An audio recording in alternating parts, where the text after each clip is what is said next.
بسم اللہ الرحمن الرحیم۔ ناظرین و سامعین، آپ یہ جانتے ہیں کہ 3 رمضان المبارک کی آج نسبت کے ساتھ ہم تیسرا لیکچر آپ کی سماعتوں کی نظر کر رہے ہیں۔ آج کا جو ہمارا تیسرا لیکچر ہے اس کا موضوع ہے طہارت۔ بیسک آپ کی بات یاد رکھیں کہ نماز کی جو ہے وہ 6 شرائط ہیں۔ نماز کی جو پہلی شرط ہے اسے طہارت کہتے ہیں، دوسری شرط ہے ستر عورت، تیسری نماز کی شرط ہے وقت، چوتھی شرط ہے استقبال قبلہ، نماز کی 5ویں شرط ہے نیت اور 6ٹھی شرط ہے تکبیر تحریمہ۔ ہم انشاءاللہ تفصیل کے ساتھ نماز کی تمام شرائط کو بیان کریں گے۔ آج ہم بات کریں گے نماز کی پہلی شرط طہارت کے بارے میں۔ نبی کریم صلی اللہ علیہ وسلم کے اس کے بارے میں چند فرامین بھی آپ کی خدمت میں گوش گزار کریں گے۔ سورہ توبہ کے اندر اللہ جل شانہ نے ارشاد فرمایا فیہ رجال یحبون ان یتطہروا واللہ یحب المطہرین۔ رب تعالیٰ نے ارشاد فرمایا کہ اس مسجد قباء میں کچھ ایسے لوگ ہیں کہ جو پاکیزگی کو پسند کرتے ہیں، اور اللہ تعالیٰ بھی بہت پاکیزہ رہنے والوں کو پسند کرتا ہے۔ جب یہ آیت کریمہ نازل ہوئی تو نبی علیہ السلام نے صحابہ کرام سے پوچھا، اے صحابہ تم کون سے ایسا عمل کرتے ہو کہ اللہ نے قرآن میں تمہاری مدح بیان کی؟ وہ روایت ابن ماجہ میں موجود ہے۔ نبی علیہ السلام نے فرمایا یا معاشر الانصار ان اللہ قد اثنى علیکم فی الطہور فماذا طہورکم۔ نبی علیہ السلام نے فرمایا اللہ نے تمہاری پاکیزگی کو بیان کیا، بتاؤ تم کون سی پاکیزگی اختیار کرتے ہو؟ قالوا صحابہ بولے یا رسول اللہ صلی اللہ علیہ وسلم نتوضأ للصلاۃ، ہم نماز کے لیے وضو کرتے ہیں، وَنَغْتَسِلُ مِنَ الْجَنَابَةِ، اور ہم جنابت سے غسل کرتے ہیں، وَنَسْتَنْجِي بِالْمَاءِ، اور ہم پانی سے استنجا کرتے ہیں۔ نبی علیہ السلام نے فرمایا قال فَهُوَ ذَاكَ، یہی وجہ ہے کہ اللہ نے قرآن میں تمہاری مدح و تعریف بیان کی۔ فَعَلَيْكُمُ، اس کو لازم پکڑو کہ تم پانی سے استنجا کیا کرو۔ پانی سے استنجا کرنا گویا پاکیزگی زیادہ کرنا ہے، اور یہ پاکیزگی میں مبالغہ ہے، اس کو میرا رب پسند فرماتا ہے۔ صحیح بخاری کی روایت یہ ہے، حضرت انس بن مالک رضی اللہ تعالیٰ عنہ سے وہ روایت ہے۔ آپ فرماتے ہیں کہ قال رسول اللہ صلی اللہ علیہ وسلم، کہ نبی علیہ السلام کا معمول یہ تھا اذا دخل الخلاء یقول اللہم انی اعوذ بک من الخبث والخبائث، کہ نبی علیہ السلام حضرت انس فرماتے ہیں جب بیت الخلاء میں جاتے تو نبی علیہ السلام یہ دعا پڑھ کے جاتے اللہم انی اعوذ بک من الخبث والخبائث۔ اور حضرت عائشہ صدیقہ رضی اللہ تعالیٰ عنہ فرماتی ہیں کہ کان رسول اللہ صلی اللہ علیہ وسلم اذا خرج من الغائط قال غفرانک، جب نبی علیہ السلام بیت الخلاء سے باہر تشریف لے آتے تو نبی علیہ السلام غفرانک یہ دعا پڑھتے۔ یہ ابن ماجہ میں موجود ہے۔ سنن نسائی کی حدیث پاک ہے، حضرت ابو قتادہ رضی اللہ تعالی عنہ سے وہ روایت مروی ہے۔ حضرت ابو قتادہ کہتے ہیں کہ ان رسول اللہ صلی اللہ علیہ وسلم اذا شرب احدکم فلا يتنفس فی انائه، نبی علیہ السلام نے فرمایا کہ تم میں سے جب کوئی بندہ کسی برتن میں پانی پیے تو پانی میں پھونک نہ مارے، پانی میں سانس نہ لے، اور فرمایا واذا اتى الخلاء فلا يمس ذکرہ بیمینہ ولا يتمسح بیمینہ۔ تو نبی علیہ السلام فرمانے لگے جب تم میں سے کوئی بیت الخلاء کو جائے تو حضور فرمانے لگے نہ تو دائیں ہاتھ سے اپنی شرمگاہ کو چھوئے، نہ دائیں ہاتھ سے استنجا کرے۔ اس لیے ضرورت پڑے شرمگاہ کو چھونے کی تو بائیں ہاتھ سے چھوئے، اور استنجا کرے تو بائیں ہاتھ سے استنجا کرے۔ دائیں ہاتھ سے استنجا کرنے سے نبی علیہ السلام نے منع فرمایا ہے۔ لیکن یہاں ایک بڑی اہم بات میں کرنا چاہوں گا، اکثر ہمارے معاشرے کے اندر، گھروں کے اندر جو بیت الخلاء بنے ہوتے ہیں، بڑے پیمانے پر ہم نے خود بھی دیکھا ہے کہ ان کا جو پشت ہے وہ قبلہ کی جانب ہوتی ہے، یعنی منہ یہاں مشرق کی جانب ہوتا ہے اور جو پشت ہوتی ہے وہ یہاں مغرب کی جانب ہوتی ہے۔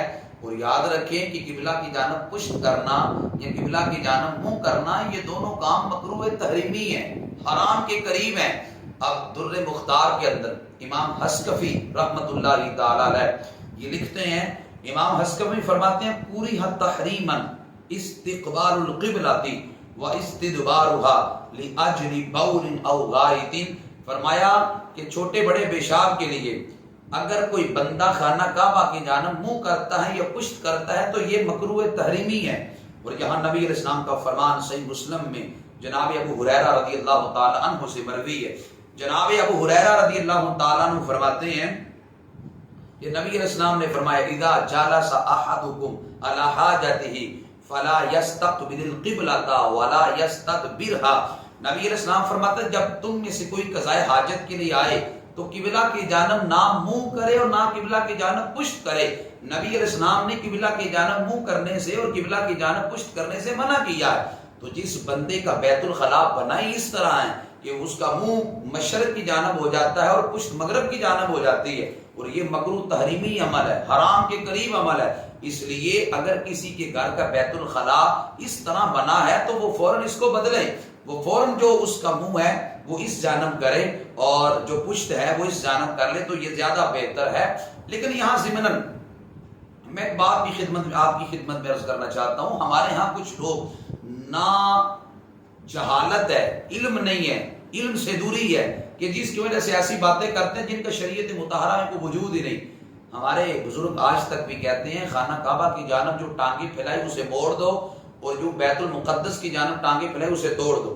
یعنی اتنی سختی ہے کہ قبلہ کے جانب کر لے تو معذاللہ اتنا حرج نہیں ہے، لیکن یہاں پہ کرے گا تو اس کی ٹانگیں توڑ دو بتانے کی ضرورت بھی نہیں اور گناہ سمجھتے ہیں. جب ان سے پوچھا جائے کہ اس جانب آپ ٹانگیں پھیلانے پہ اتنی شدت کیوں کرتے کہ نہیں پھیلائی جائیں گی، تو جواباً کہتے ہیں کہ یہاں نبی علیہ الصلوۃ والسلام کا نور جس ستارے میں تھا وہ قطب ستارہ تھا. اللہ حضرت فتاوی رضویہ شریف میں فرماتے ہیں قطب ستارے کی کوئی حیثیت نہیں ہے، ستارے تو ہر طرف ہیں.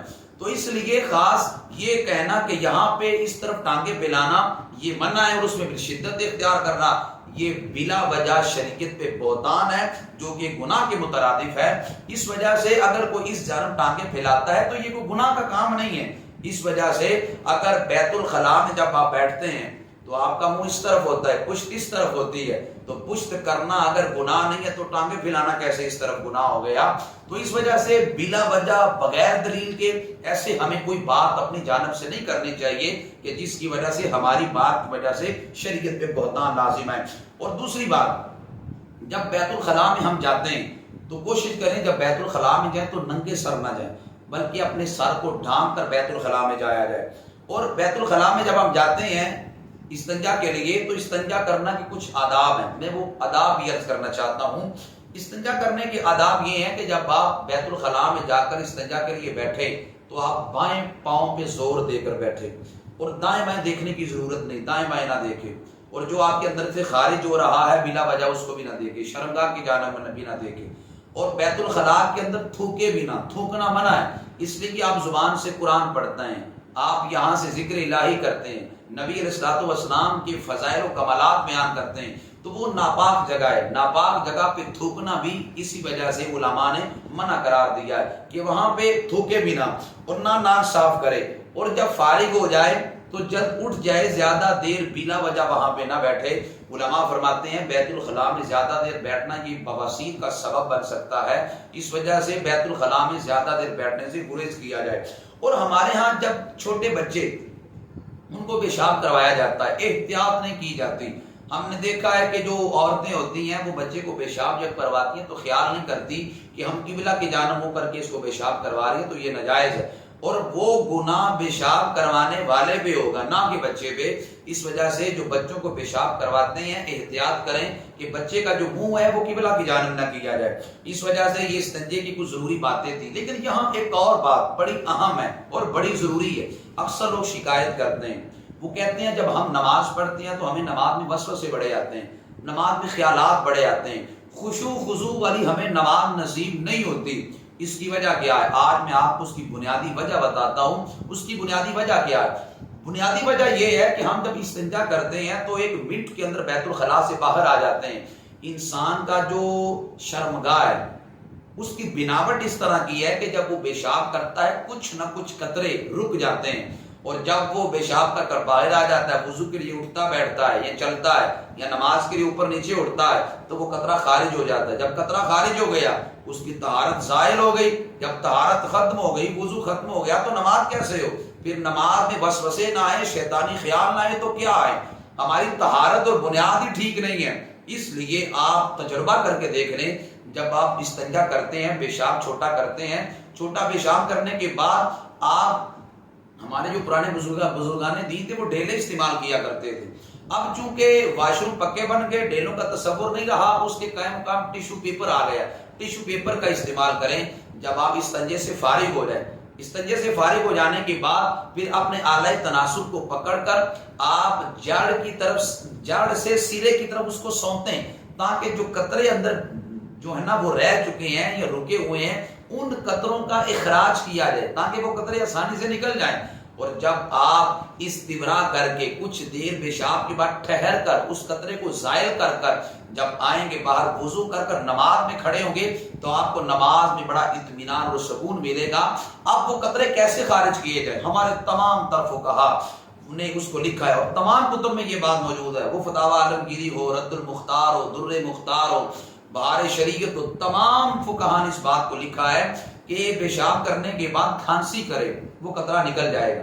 یا تھوڑا سا چلے پھرے یا چڑھائی پہ چڑھے یا تھوڑی دیر کے لیے لیٹ جائے باہر آ کر، ظاہر بات ہے وہ شرمگاہ کے ساتھ کوئی ٹیشو پیپر یا کوئی چیز لگانی پڑے گی تاکہ اس کے کپڑے بھی خراب نہ ہو اور اس کا جو قطرہ ہے وہ ظاہر ہو جائے.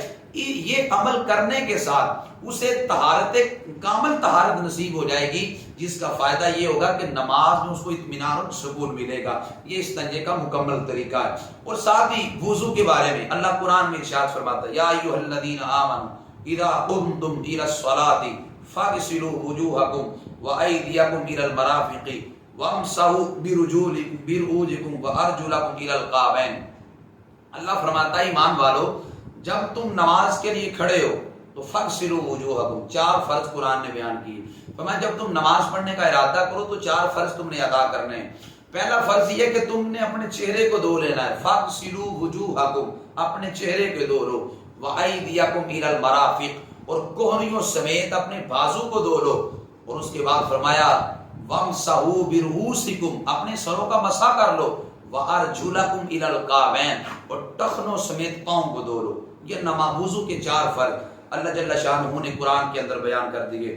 صحیح مسلم کی روایت ہے، جناب ابو ہریرہ رضی اللہ تعالیٰ عنہ فرماتے ہیں کہ نبی علیہ السلام نے فرمایا ان امتی یاتون یوم القیامۃ غرا محجلین من اثر الوضوء فمن استطاع منکم ان یطیل غرتہ فلیفعل، او کما قال علیہ الصلوۃ والسلام.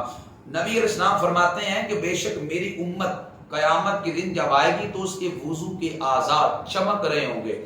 تو نبی علیہ السلام فرماتے ہیں جو تم میں سے یہ چاہتا ہے کہ اس کی چمک بڑھ جائے، اسے وضو کامل طریقے سے کرنا چاہیے اور کثرت سے اسے باہر نماز کے لیے وضو کرنا چاہیے. اس سے جو اعضائے وضو کی چمک ہے وہ بڑھ جائے گی. اور صحیح مسلم کی دوسری روایت عقبہ بن عامر رضی اللہ تعالی عنہ سے مروی، نبی علیہ السلام نے فرمایا ما من مسلم یتوضا فیحسن وضوءه ثم يقول فيصلي ركعتين مقبلا عليهما بقلبه ووجهه الا وجبت له الجنہ. نبی علیہ السلام فرماتے ہیں تم میں سے جو بندہ، جو مسلمان اچھا وضو کرے اور پھر کھڑا ہو کے نماز پڑھے 2 رکعت اور اس نماز میں اس کا چہرہ اور دل حاضر ہو، یوں نماز ادا کرے گا تو میرے آقا فرماتے ہیں میرا رب اس پر جنت کو واجب کر دے گا. کہ وہ کتنے خوبصورت انداز میں نماز کو ادا کرنے کے لیے کھڑا ہو گیا. جب آپ نے وضو کرنا ہے تو کوشش فرمائیں کہ وضو سے پہلے مسواک کا استعمال کریں. علماء فرماتے ہیں کہ جو بندہ مسواک کرتا ہے اللہ اس عمل کی وجہ سے مرتے وقت اس کی زبان پر کلمہ جاری فرما دیتا ہے. اور فرمایا جو بندہ افیون کا استعمال بلا وجہ زیادہ کرتا ہے، علماء فرماتے ہیں مرتے وقت اس کی زبان پر کلمہ جاری نہیں ہوتا. اس وجہ سے جو فیم وغیرہ زیادہ استعمال کی جاتی ہے اس سے گریز کرنا یہ اشد ضروری ہے. وضو کا طریقہ یقیناً آپ لوگ جانتے ہیں، لیکن وضو جب کرتے وقت جب آپ چہرہ دھوتے ہیں پہلے تو وضو کی نیت فرما لیا کریں. وضو کی نیت کرنے سے وضو کا ثواب بڑھ جاتا ہے، اور وضو کرنے سے قبل بسم اللہ شریف پڑھ لی جائے، سارا وضو کیا جائے. لیکن یہاں میں ایک بات عرض کرنا چاہتا ہوں، جس وقت چہرہ آپ دھوتے ہیں تو یہ جو داڑھی کے پیچھے اور کان کی جو کن پٹی ہے اس کے درمیان یہ جو جگہ ہوتی ہے، اس جگہ پہ عموماً ہمارا ہاتھ نہیں پہنچتا، یا ہم ہاتھ سے اس جگہ کو ملتے نہیں ہیں تو یہ جگہ خشک رہ جاتی ہے. اگر یہ جگہ خشک رہ گئی تو پھر آپ کا وضو نہیں ہوگا.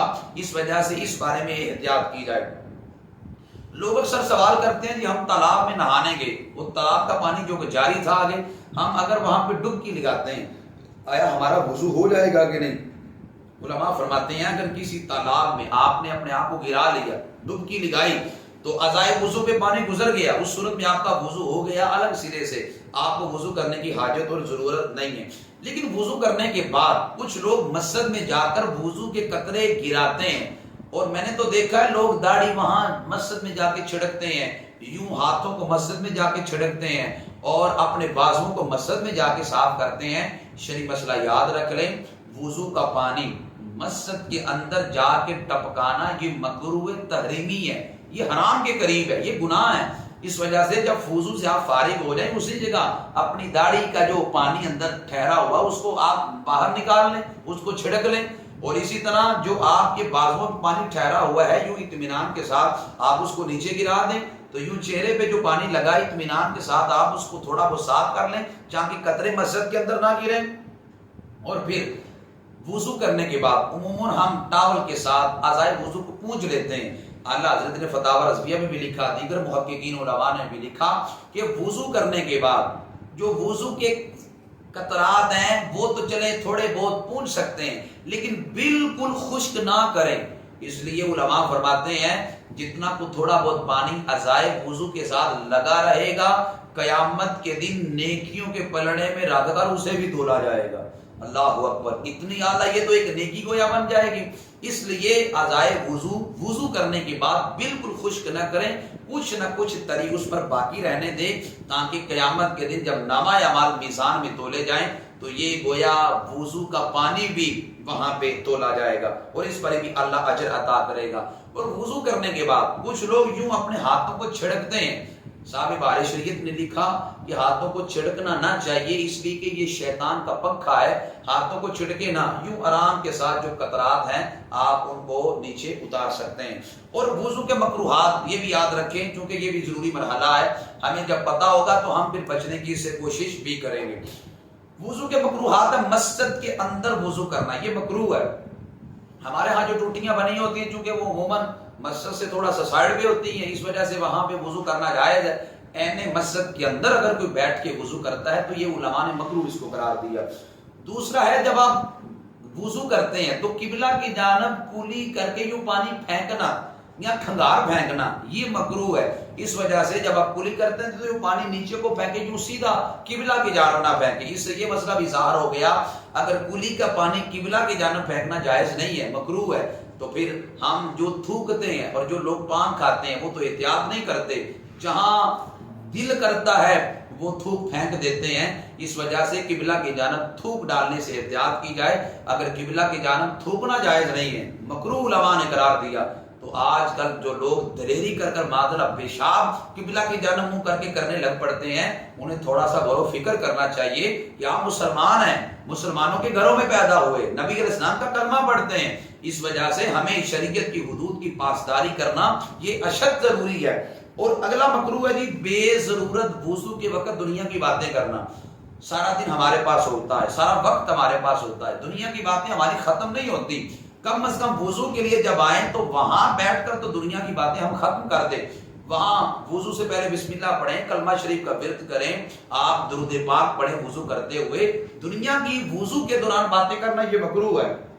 اور جب وضو کرتے ہیں تو ضرورت سے زیادہ پانی خرچ کرنا بھی مکروہ ہے، جتنی ضرورت ہے پانی اتنا خرچ کریں، اور ضرورت سے کم پانی خرچ کرنا بھی مکروہ ہے، جتنی مقدار ہے ضرورت ہے اتنا پانی وضو کے لیے آپ خرچ کریں۔ اور جب آپ چہرہ دھوتے ہیں تو ایک ہاتھ سے چہرہ نہ دھوئیں، علماء فرماتے ہیں ایک ہاتھ سے چہرہ دینا یہ ہنود یعنی ہندوؤں کا شعار ہے، ان کی علامت ہے، اس لیے آرام کے ساتھ دونوں ہاتھوں سے چہرے پہ پانی ڈالیں، اور یوں چہرے پہ پانی مارے نہ، چہرے پہ پانی مارنا بھی مکروہ ہے، آنکھ کے کپڑوں پہ بھی پانی گرے گا، ساتھ والے بیٹھوں کو بھی تکلیف ہوگی۔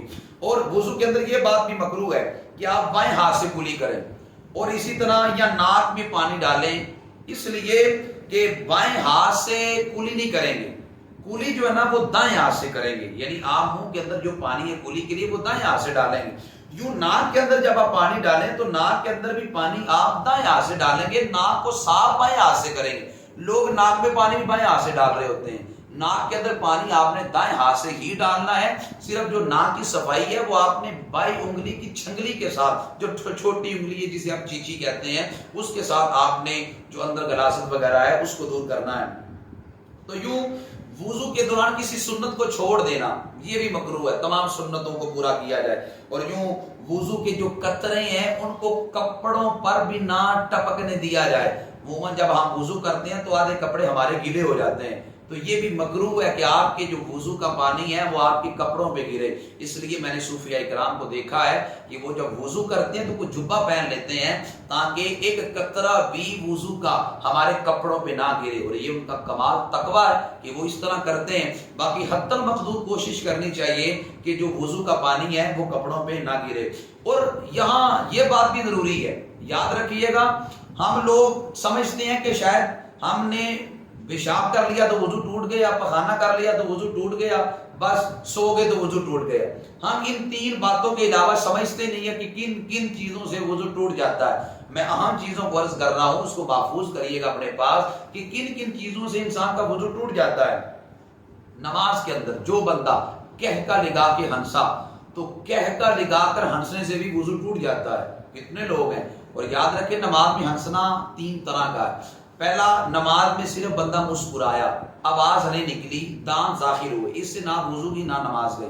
اور اگر وہ نماز میں مسکرایا کہ اس کے کانوں میں آواز آئی ہنسنے کی، مسکرانے کی، اس سے نماز تو چلے گی لیکن وضو قائم ہے. لیکن نماز میں اتنا ہنسا کہ ساتھ والوں نے بھی اس کی ہنسی کو سن لیا، اس سے وضو بھی ٹوٹ جاتا ہے. نماز تو نماز رہی، وضو بھی ٹوٹ جاتا ہے. اور اسی طرح زخم تھا، زخم سے خون نکلا، خون نکل کے بہہ پڑا، اس سے وضو ٹوٹ جائے گا. بعض اوقات اس طرح ہوتا ہے کہ وضو ہمارا ٹوٹ جاتا ہے خون بہنے کی وجہ سے. کبھی ایسا ہوتا ہے جب زخم سے خون نکلتا ہے تو ہم اس کو پونجھ لیتے ہیں، پھر نکلتا ہے پھر پونجھ لیتے ہیں، پھر نکلتا ہے پھر پونجھ لیتے ہیں. آیا اس سے وضو ٹوٹے گا کہ نہیں؟ ہم غور کریں کہ اگر ہم اس خون کو جس کو پونجھا ہے اگر ہم نہ پونجھتے تو آیا وہ بہ پڑتا یا نہ؟ اگر تو اندازے کے مطابق وہ اتنا تھا کہ بہ پڑتا، اب اس میں وضو کے ٹوٹ جانے کا حکم دیا جائے گا. اگر بالکل خون تھوڑا تھا، اگر نہ بھی پونجھتے، وہ چلنے کی پوزیشن میں نہ تھا، اس صورت میں پھر وضو نہیں ٹوٹے گا. یوں ہی منہ کے اندر سے خون آیا، اگر وہ منہ میں جو خون آیا ہے وہ تھوک پہ غالب ہے، اس سے بھی وضو ٹوٹ جاتا ہے. لیکن عموماً ہمارے لوگ اس مسئلے کو نہیں جانتے. اگر تھوک پہ خون غالب ہے اس سے بھی وضو ٹوٹ جائے گا. یوں منہ بھر کے الٹی آ گئی، کیا آ گئی، اس سے بھی وضو ٹوٹ جائے گا. کبھی کبھی آنکھ میں بڑا شدید درد ہوتا ہے، آنکھ دکھتی ہے، جب آنکھ دکھتی ہے درد ہوتی ہے تو پانی نکلتا ہے. ہم اس پانی کو اپنے کپڑے کے ساتھ دامن کے ساتھ صاف کرتے رہتے ہیں. وہ نکلنے والا پانی ناپاک ہے، وہ آپ کے کپڑے کے جس حصے پہ لگے گا اس کپڑے کو بھی ناپاک کر دے گا. اسی طرح وہ پانی ناپاک ہے تو اس کے نکلنے کی وجہ سے وضو بھی ٹوٹ جاتا ہے. ایک وہ آنسو ہے جو خوف خدا سے نکلتا ہے، یا ویسے بندہ رو پڑتا ہے تو آنسو نکل آتا ہے، اس سے وضو نہیں ٹوٹتا. ہاں درد کی وجہ سے، تکلیف کی وجہ سے اگر قطرے آنکھ سے نکلتے ہیں، آنسو نکلتے ہیں تو وہ چونکہ بیماری کی وجہ سے نکل رہے ہیں، آنکھ میں تکلیف ہے اس وجہ سے نکل رہے ہیں، اس سے وضو ٹوٹ جائے گا. اور اکثر لوگ ہمارے ہاں دیہاتی ہیں، وہ یہ سمجھتے ہیں کہ اگر اپنا سطر دیکھ لیا، مثال کے طور پر کپڑے چینج کیے، اپنا سطر دیکھ لیا یا انجانے میں کسی کے سطر پہ نظر پڑ گئی، لوگ سمجھتے ہیں وضو ٹوٹ گیا، وضو دوبارہ کرنا پڑے گا. علماء فرماتے ہیں اس سے وضو نہیں ٹوٹتا، خواہ اپنا سطر دیکھ لیا یا انجانے میں کسی کے سطر پہ نظر پڑ گئی، اس سے وضو نہیں ٹوٹے گا. اور پھر کبھی کبھی ایسا ہوتا ہے بندہ جب نماز پڑھتا ہے تو جگہ کا پاک ہونا بڑا ضروری ہے، کپڑوں اور بدن کا پاک ہونا بڑا ضروری ہے. اس لحاظ سے ضمناً نجاست کے بارے میں بھی کچھ بات کریں گے کہ اگر کپڑا ناپاک ہو جائے یا بدن ناپاک ہو جائے تو اس کو پاک کرنے کا کیا طریقہ کار ہے، بڑا اہم مسئلہ ہے. نجاست کی دو قسمیں ہیں، ایک ہے نجاست غلیظہ اور ایک ہے نجاست خفیفہ. یہ دو نجاست کی قسمیں. نجاست غلیظہ کہتے ہیں بڑی نجاست کو، اس کا حکم سخت ہے، اس وجہ سے اسے نجاست غلیظہ کہتے ہیں. نجاست غلیظہ کپڑے یا بدن کے جس حصے پہ لگ جائے، اگر تو وہ درم سے زیادہ ہو، دھونا فرض ہے، بغیر دھوئے نماز پڑھی تو نہیں ہوگی. اور اگر درم کے برابر وہ لگ گئی کپڑے کو یا بدن کو تو اس کو دور کرنا لازم ہے. اگر دور کیے بغیر نماز پڑھی تو نماز واجب الاعادہ ہوگی، دوبارہ پڑھنا ضروری ہوگی. اگر نجاست جسم کو یا کپڑوں کو درم سے کم لگی تھی اس کو دور کرنا سنت ہے، بغیر دور کیے نماز پڑھ لی، نماز ہو تو جائے گی لیکن اس نماز کو پھیر لینا یہ بہتر ہے. اب درم کتنا ہوتا ہے؟ یوں آپ اپنی ہتھیلی کو پھیلائیں، درمیان کے اندر جتنا پانی ٹھہر جاتا ہے اتنا ایک درم ہوتا ہے. تو یوں اندازے کے مطابق آپ نے دیکھنا اگر درم سے زیادہ ہے تو دھونا فرض ہے، درہم کے برابر ہے دھونا واجب ہے، درہم سے کم ہے تو پھر اس کو دھونا سنت ہے۔ اب کون کون سی چیزیں ہیں جو نجاست غلیظہ ہیں، تاکہ ہمیں پتہ چل سکے یہ نجاست غلیظہ ہیں، اس کے لگنے پر ہم نے کپڑے کو دھونا ہے، بدن کے اس حصے کو دھونا ہے۔ ہر وہ چیز جس سے غسل فرض ہو جاتا ہے یا ہر وہ چیز جس سے وضو ٹوٹ جاتا ہے وہ نجاست غلیظہ ہے۔ مثلا پخانہ ہے، پیشاب ہے، بہتا خون ہے، الٹی یعنی کیا ہے، اور حیض و نفاس کا خون ہے، یوں منی ہے، وضی ہے، مدی ہے، دکھتی آنکھ سے نکلنے والا پانی ہے، یہ ساری نجاست غلیظہ ہیں۔ وہ یوں ہی دودھ پیتا بچہ ہو یا بچی، ان کا پیشاب بھی نجاست غلیظہ ہے۔ ہمارے ہاں لوگ دودھ پیتی جو بچی ہوتی ہے اس کا پیشاب پاک سمجھتے ہیں، اس کا پیشاب پاک نہیں ہے۔ دودھ پیتی بچی ہو یا بچہ ہو ان کا پیشاب بھی نجاست غلیظہ ہے۔ اور دوسری قسم ہے نجاست خفیفہ کی۔ نجاست خفیفہ ہلکی نجاست کو کہتے ہیں، یہ کپڑے کے حصے یا بدن کے جس حصے پہ لگ جائے، اگر تو چوتھائی سے کم ہے تو معاف ہے، اگر چوتھائی ہے تو چوتھائی سے زیادہ یعنی پوری چوتھائی بھی ہو تو پھر بھی اس کو دھونا فرض ہے، دھونا ضروری ہے۔